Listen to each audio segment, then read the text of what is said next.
Assalamualaikum warahmatullahi wabarakatuh. Halo Sobat Seman Sakar, kembali lagi di Ganesha Podcast. Pada kali ini di bulan Ramadan yang suci, bertemu dengan saya Devia dan rekan saya Izudin. Pada episode kali ini, kita akan berbincang asik dengan narasumber kita yang pastinya hebat dan keren banget nih. Wah, kira-kira siapa nih Izudin yang narasumber kita kali ini yang keren banget? By the way nih Kak Devia dan teman-teman semua, kalian jangan lupa memberikan dukungan dengan cara memberikan like, komen, dan subscribe ke channel Ganesha Podcast supaya kalian bisa mengetahui info seputar Seman Sakar. Nah, narasumber kita kali ini adalah guru kita yang memiliki wawasan seputar keislaman. Narasumber kita kali ini adalah narasumber yang sangat-sangat hebat dan keren banget. Mari kita sambut narasumber kita. Selamat siang Pak Harman. Jadi, Selamat siang. hari ini kita bakalan ngobrolin seputar tentang raih kemenangan di akhir bulan Ramadan. Nah, jadi kan untuk bulan Ramadan ini banyak sekali aktivitas-aktivitas yang direkomendasikan ya Pak. Ya. Tetapi pasti kalau dalam hal itu mempunyai tujuan tersendiri dan salah satunya untuk meraih kemenangan. Kira-kira untuk meraih kemenangan sendiri dalam Ramadan itu definisinya seperti apa sih Pak? Ya, sebelumnya Assalamualaikum warahmatullahi wabarakatuh. Waalaikumsalam warahmatullahi wabarakatuh. Alhamdulillahirrabbilalamin. Puji syukur senantiasa kita panjatkan kehadirat Allah Subhanahu wa taala pada saat ini. Sore hari ini kita bisa silaturahim di podcast Seman Sakar ya. Iya. Oke. Jadi ini Ganesha ya. Iya, Pak. Ganesha Seman Sakar. Jadi kalau kita tadi bertajuk meraih kemenangan di akhir Ramadan, yang namanya meraih kemenangan itu kan kita akan menggapai kemenangan itu. Lah, apa ukurannya ya? Jadi apa ukurannya? Apa? Jadi tolak ukurnya itu ya kita lihat tujuan puasa. A'udzubillahi minasyaitonirrajim. Ya ayyuhalladzina amanu kutiba alaikumussyam kama kutiba alal ladzina min qablikum la'allakum tattaqun. Jadi la'alakum tatakun, tujuan puasa kita itu la'alakum tatakun. Nah, kalau kita meraih la'alakum tatakun, ketakwaan itu berarti sudah meraih kemenangan. Seperti itu. Ya. Untuk ketakwaan sendiri, untuk secara mendalam itu, apakah ada aktivitas atau yang lebih sangat mendefinisikan dari takwa itu sendiri, Pak? Ya, jadi begini. Untuk tentang ketakwaan itu di Al-Quran dijelaskan banyak sekali. Kalau kita merujuk di Quran surat Al-Imran ayat 133, A'udzubillahi minasyaitonirrajim, wasari'u ila maghfiratin min rabbikum wa jannatil ardu was-samawati wal ard u'iddat lil muttaqin. Dan bersegeralah kamu mencari ampunan dari Tuhanmu dan mendapatkan surga yang luasnya seluas langit dan bumi, yang disediakan bagi orang-orang yang bertakwa. Lah ini bertakwa. Lah kalau surga disediakan seluas langit dan bumi, bumi kita aja kita harus bisa menjangkau seluruhnya. Yang luas seperti itu. Padahal langit itu terbatas. Nah, seluas langit dan bumi berarti surga itu tidak terbatas kalau ukuran manusia. Ya, luar jangkauan bayangan kita sebagai manusia. Nah, ya, kalau Pak. kita nanti tidak bisa masuk surga, wah rugi sekali. Luas kok. Kenapa kita nggak masuk? Kecuali sempit. Kalau sempit nggak masuk. Nah, ini luas, harus masuk. Makanya optimis. Kita harus masuk, kan begitu. Jangan masuk neraka ya dulu ya, nggak bisa langsung masuk surga. Itu cita-cita. Iya, cita-cita begitu. Jangan pesimis, harus optimis masuk surga begitu. Lah, bagaimana orang yang bertakwa? Ayat berikutnya yaitu 134. Ya. Alladzina yunfiquna fis sarai wal dhara wal kadhimina ghaidha wal 'afina 'anil nas wa la yuhibbul muhsinin. Alladzina yunfiquna fis sarai wal dhara, yaitu orang-orang yang berinfak. Nah, ciri orang bertakwa satu, yang berinfak, menafkahkan hartanya, berinfak, sedekah dan sebagainya. Baik di waktu lapang maupun sempit, sara wa dhara. Jadi lapang itu ya oke, lapang gampang. Kita punya uang banyak, Bener, Pak. nyah-nyoh Langsung langsung. kasih, Nah, iya. tapi kalau ndorok atau sempit, nah makanya kontinuitas atau istiqomah itu yang terpenting bagi kita. Iya. Betul, Pak. Jadi infak itu jangan hanya pas punya uang. Ketika punya uang sedikit, oke kita tetap, tapi jumlahnya juga sedikit. Ingat, jadi di Ramadan ini, di akhir Ramadan ini kita kan harus mengencangkan ikat pinggang untuk berbuat kebaikan, ibadah dan seterusnya. Betul. Iya, Apalagi kalau akhir-akhir Ramadan banyak kita bersedekah dan itu lebih baik karena kebaikan harus senantiasa ditingkatkan di akhir, terutama 10 Ramadan itu memang disyariatkan untuk itu. Rasulullah pun mencontohkan dan memerintahkan kita untuk seperti itu. Lah, kalau misalnya Ramadan itu dilipat gandakan pahalanya, katakanlah dari mungkin dari 10 kali sampai 700 kali sampai tak terhingga.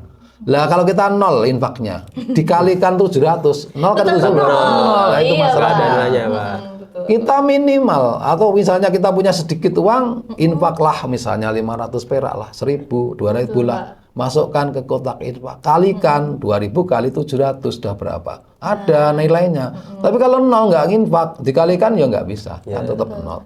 Nah itu syarak wal dharar. Kemudian berikutnya wal kadhiminal ghaidho, dan orang-orang yang menahan amarahnya. Jadi kita ini di bulan Ramadan ini adalah tarbiyah yang terbaik. Bulan terbaik untuk tarbiyah, untuk pembelajaran kita. Jadi kalau kita kesabaran itu teruji dengan baik, lolos, nanti bulan berikutnya akan lolos insya Allah. Karena harus istiqomah, ora gur peh poso tok. Jangan hanya puasa saja. Ya, Bulan-bulan berikutnya juga harus continue, tetap konsisten kita berbuat kebaikan, sabar dan sebagainya. Lah, orang yang bisa menahan amarah ini adalah mesti orang yang sabar. Lah, kesabaran itu sudah dilatih. Betul. Anda berlapar-lapar sampai jam sekian. Itu juga harus bersabar. Karena esensinya dari puasa itu sendiri untuk menahan itu sendiri ya. Betul, makanya lah ini ada intinya menahan amarah tadi. Iya. Puasa sudah berlatih. Maka nanti di bulan-bulan berikutnya tuh harus lebih sabar lagi dan harus bisa menahan amarah. Betul, Pak. Dan orang yang terkuat, yang kuat itu bukan orang yang menang gulat, tapi orang yang bisa menahan amarah ketika dia mungkin atau memungkinkan untuk marah. Betul. Tapi kalau tidak memungkinkan untuk marah, ya nggak bisa. Contoh saya begini, misalnya seorang anak atau orang yang mungkin seorang pekerja kepada majikan, kalau marah dengan majikan kan kayaknya tidak mungkin kan ya. Ya, betul, Pak. ya nggak akan marah, misalnya mungkin Segan, iya gitu, kan Pak. nggak enak dan sebagainya, meskipun kadang diperintahkan hal yang mungkin menyakitkan atau kurang masuk akal. Iya, itu. Iya. Nah, itu wajar kalau tidak marah. Tapi nek majikan ya, kemudian misalnya pekerjanya itu berbuat salah atau menyalahi dengan sengaja. Nah, terus majikan itu bisa menahan amarah. Ini luar biasa. Betul. Nah, ini ciri khas orang yang bertakwa. Luar biasa. Jadi yang pertama tadi begitu ya, Pak. menafkahkan secara istiqomah, kemudian menahan amarahnya. Kemudian yang berikutnya wal awina anin nas. Jadi mudah memaafkan kesalahan orang lain. Ya, ini yang agak sulit ya, Pak. Kadang- Karena sebagai manusia. Ini sekarang kadang-kadang anak muda itu banyak yang gengsi, Pak. Nah, ya itulah masalahnya.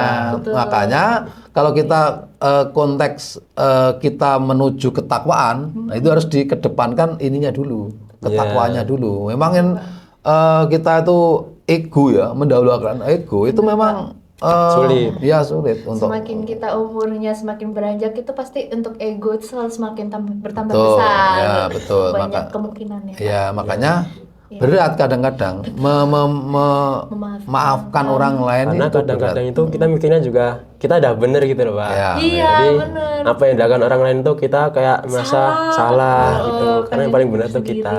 Ya, jadi sebenarnya kan gini, kalau orang itu meminta maaf itu juga berat. Iya. Ya, berat kadang. Apalagi cowok terhadap cewek. Seorang istri pada suami berat. Bapak minta maaf kepada anak berat gitu. betul, Pak. Misalnya saya tuh kebetulan memarahi anak saya, padahal anak saya tidak bersalah. Lah, harusnya saya harus minta maaf, tapi rasanya berat. Ya. Betul Pak, kadang orang Tapi tetap harus dilaksanakan. Betul. Lah, kewajibannya yang dimintai maaf harus memaafkan. Iya. Misalnya kamu, Iya, ya, misalnya sama Mas Isudin. Iya. Nah, terus misalnya Mas Isudin berbuat salah. Kadang-kadang cewek sama cowok juga sama, gengsi. Iya. Cowok kok minta maaf kan begitu. Wah, saya gengsi, masa Ya, cowok minta malu. maaf. Ya. Akhirnya nggak mau minta maaf. Tapi kalau Mas Isudin itu mau minta maaf, itu luar biasa. Karena kan memaafkan dan meminta maaf itu sama-sama melawan ego juga ya Pak pada Betul, akhirnya. ya. Iya. Makanya terus kalau mau memaafkan, itulah yang lebih baik derajatnya. Sebaik-baik orang yang bersalah itu cepat minta maaf. Itu yang sebaik-baiknya begitu. Ya, memang yang jeneng namanya salah ya wes salah kan gitu. Iya. Nek salah artinya apa ke? Ya, karena Wajar- mau gimana pun juga tetap salah. Ya, ya salah ya salah. Lah terus sebaiknya bagaimana? Ya minta maaf kan begitu. Lah terus yang diminta maaf bagaimana? Ya memberi kan begitu. Ini harus bertakwa. Maka paling tidak ada ciri yang 3 macam ini yang sebagai tolak ukur kita. Tapi di ayat yang lain masih banyak ciri yang bertakwa. Misalnya Al-Baqarah ayat 3 dan 4 itu kan ada juga. Jadi kalau kita istilahnya simpulkan tadi, jadi yang merupakan ciri khas orang yang bertakwa tadi, ya, jadi kalau kita misalnya tadi berinfak silahkan istiqomah, meskipun kita kondisi sempit juga silahkan maksimalkan pada apa yang kita miliki. Loh, infak itu kan yo bisa harta, tapi kalau harta kalau tidak punya lah ya tenaga, kalau tidak punya ya pemikiran dan sebagainya. Betul. Tapi dalam hal ini itu mesti kalau kita mau ngomong-ngomong infak mestinya biasanya harta kan ya, Betul, uang dan Pak. sebagainya. Pasti begitu. orang-orang langsung mikirnya, wah harus mah aku harus punya harta yang banyak dulu. Infak. Ya. Padahal kita tidak tahu umur kita sampai Iya, kapan. betul, Aduh, betul. Pak. Ya. Jadi nunggu hartanya banyak dulu, tapi kalau umurnya nggak sempat juga sama aja. Kan? Makanya, nek nunggu kita punya uang banyak mau infak, lah umur kita sampai kapan? Betul. betul. Kita aja nggak tahu ya, Pak. Kematian itu pasti, Iya. cuman waktunya yang kita tidak tahu, tempatnya tidak tahu, sebabnya apa. Jadi satu yang pasti adalah kematian. 3 yang tidak pasti adalah tempatnya, waktunya, penyebabnya. Ya, seperti Al-Fatihah. Iya, Pak. seperti itu. Jadi mari jadi di akhir Ramadan ini kita senantiasa tingkatkan supaya kita bisa meraih kemenangan. Tingkatkan apa? Ya amal kebaikan kita, ibadah kita supaya kita dapat raih kemenangan yaitu la'alakum Tatakun. Nah, di ciri khasan yang tadi saya sebutkan tadi. Ya. Ya mungkin apalagi kira-kira yang kira Kemudian mungkin tadi kan sudah dijelaskan ya ciri khasnya orang yang bertakwa itu seperti apa. Nah, itu cara biar kita bisa istiqomah untuk terus melakukan perbuatan-perbuatan baik yang sudah dilakukan selama bulan Ramadan. Itu supaya kita bisa terus melakukan sampai di bulan-bulan berikutnya itu seperti apa, Pak? Ya, jadi apa yang sudah kita perbuat selama Ramadan ini kita lanjutkan. Jadi misal saya contohkan, Iya, Pak. kita biasa tarawih kan? Iya, Pak. Tarawih itu namanya sholatul lail. Jadi di bulan-bulan lain itu namanya tahajud. Jadi tarawih itu nama lain dari tahajud, sholatul lail. Sama, rakaatnya juga sama. Iya. Kalau yang yang saya pahami, masna 2 rakaat. Iya.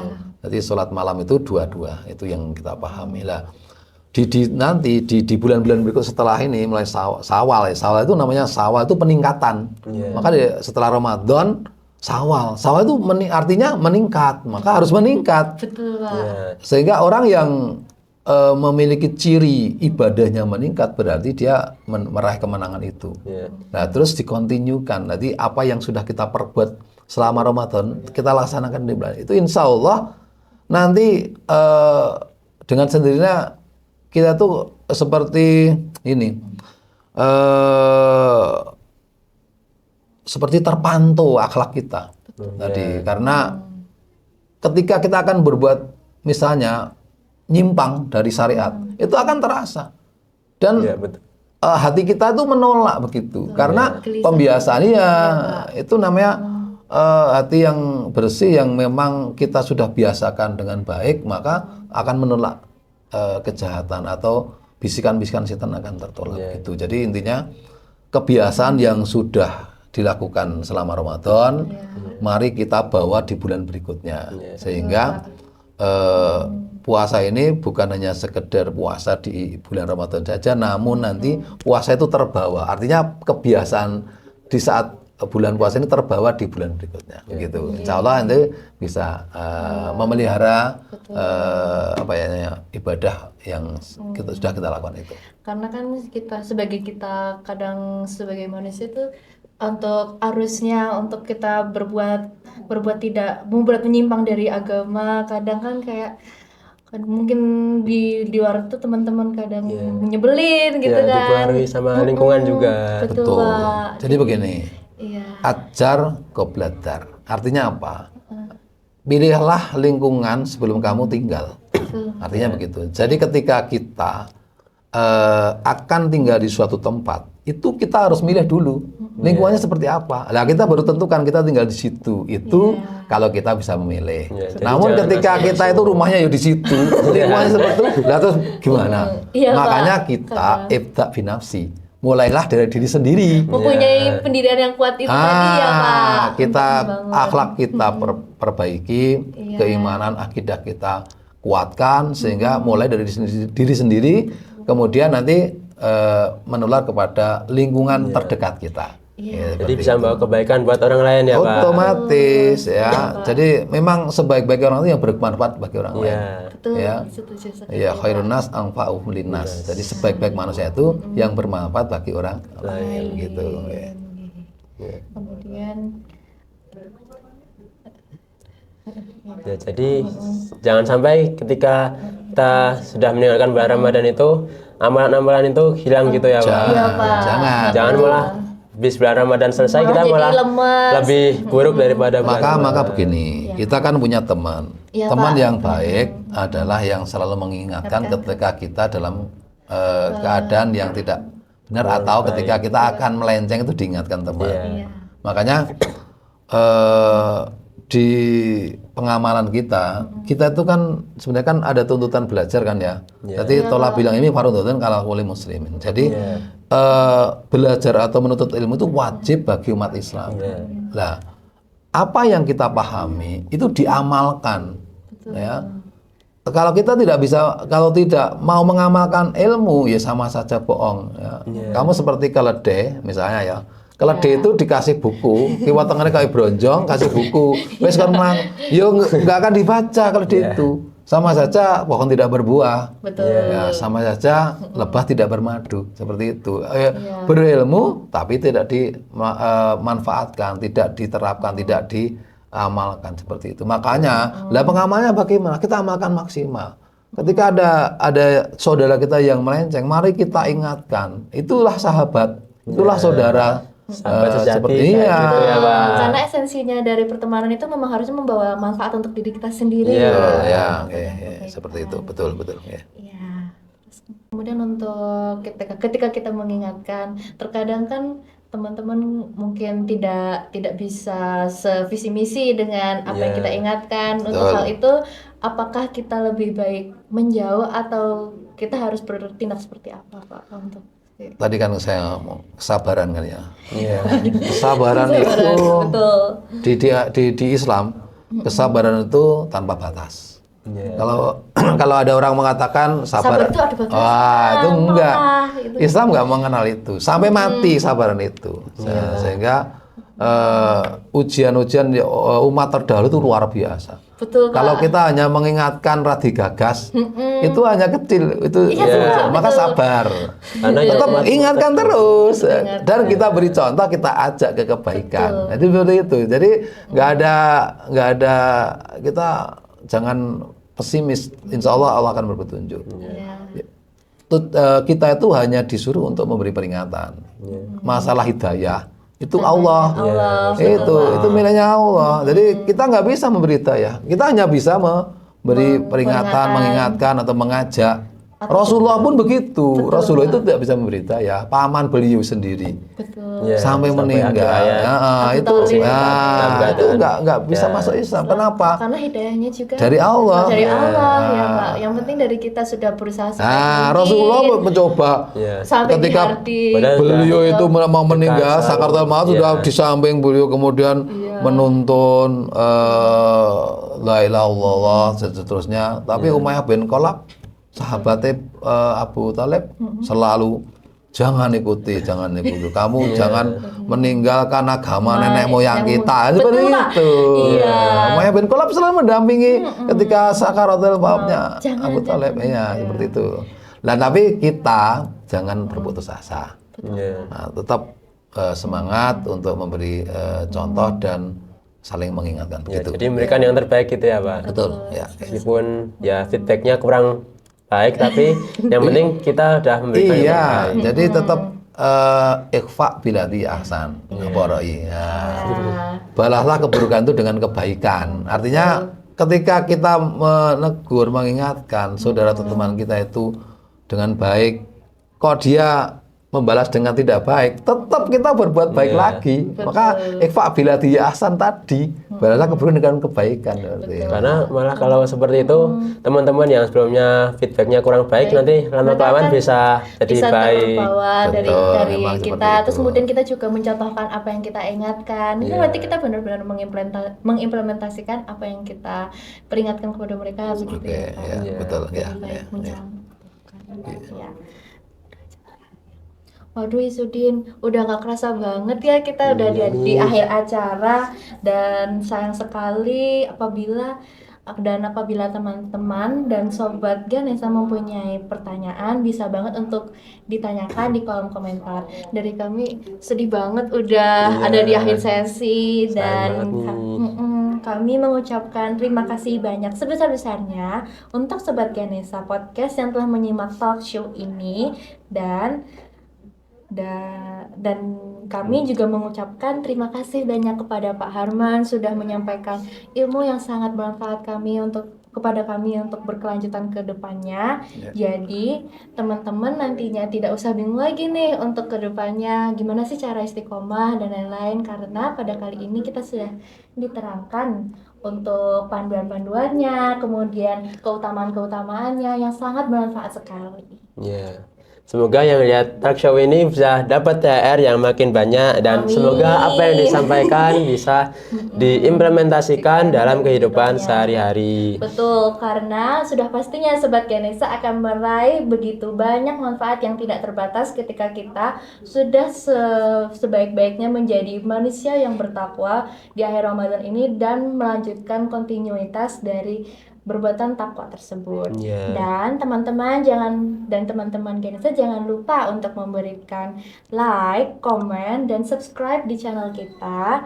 Kemudian dari kami jangan lupa untuk selalu dukung Ganesha Podcast agar semakin maju dengan cara memberikan dukungan-dukungan tersebut yang sudah kami sebutkan dari tadi, untuk memberikan like, comment, share, dan subscribe ke semua teman-teman kalian, semua keluarga kalian, biar informasi tentang kebaikan ini bisa sampai ke banyak orang, tidak cuma sampai di kalian aja nih. Betul, dan dari kami sekian podcast pada kali ini. See you on the next time, sob. Yeay.